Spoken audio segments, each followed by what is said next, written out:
দেশবাসীর প্রতি, আলেম সমাজের প্রতি বিশেষভাবে আহ্বান জানাবো যে সংখ্যালঘু এবং বিশেষ করে আইন শৃঙ্খলা রক্ষাকারী বাহিনী, পুলিশ সহ অন্যান্যদের জানমালের নিরাপত্তা এবং রাষ্ট্রীয় সকল স্থাপনাগুলো যেন নিরাপদ থাকে সেজন্য আপনারা পদক্ষেপ গ্রহণ করবেন।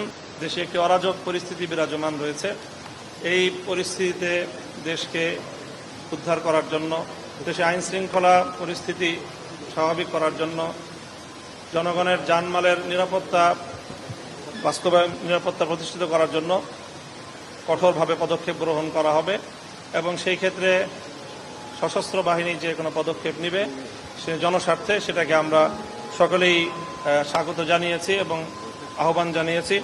বিশেষ করে আমরাও দেশবাসীর প্রতি এবং আমাদের সকল জনগণ, রাজনৈতিক নেতাকর্মীদের প্রতি আমরা উদাত্ত আহ্বান জানাচ্ছি যেন সকলেই প্রত্যেকে যার যার জায়গা থেকে দায়িত্বশীল ভূমিকা পালন করে এবং কোনোভাবেই যেন আর কোনো প্রাণহানি না হয়, কোনো প্রতিহিংসা চরিতার্থ যেন না করা হয়, বরং সকলে মিলেমিশে আমরা জনগণের জানমালের নিরাপত্তা বিধান করার উদ্যোগ গ্রহণ করব। সেই ক্ষেত্রে বিশেষভাবে আমরা অত্যন্ত মর্মাহত যে বেশ কিছু দুঃখজনক ঘটনা সংবাদ ইতিমধ্যে আমাদের কাছে এসেছে।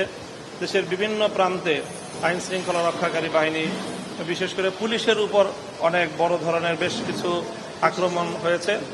সেই আক্রমণগুলো যেন আর না হয়, বরং আইন শৃঙ্খলা রক্ষাকারী বাহিনী সহ সকল পক্ষের, সকল মানুষের জানমালের নিরাপত্তার বিধানে আমরা সকলে সম্মিলিতভাবে ভূমিকা পালন করব। সেই সঙ্গে কোনো সংখ্যালঘুদের উপর, অন্য ভিন্ন ধর্মাবলম্বী যারা রয়েছেন, আমরা জাতি ধর্ম নির্বিশেষে একটি সাম্প্রদায়িক সম্প্রীতির দেশ বাংলাদেশ, এদেশে কোনো ধর্মাবলম্বী অন্য ধর্মাবলম্বীদের উপর কোনো ধরনের অযাচিত আক্রমণ করবে না, হামলা করবে না।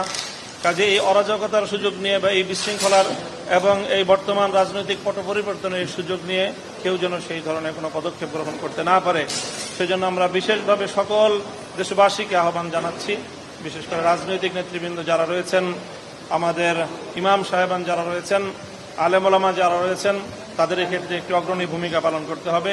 সেই জন্য আমরা দেশবাসীর প্রতি, আলেম সমাজের প্রতি বিশেষভাবে আহ্বান জানাবো যে সংখ্যালঘু এবং বিশেষ করে আইন শৃঙ্খলা রক্ষাকারী বাহিনী, পুলিশ সহ অন্যান্যদের জানমালের নিরাপত্তা এবং রাষ্ট্রীয় সকল স্থাপনাগুলো যেন নিরাপদ থাকে সেজন্য আপনারা পদক্ষেপ গ্রহণ করবেন।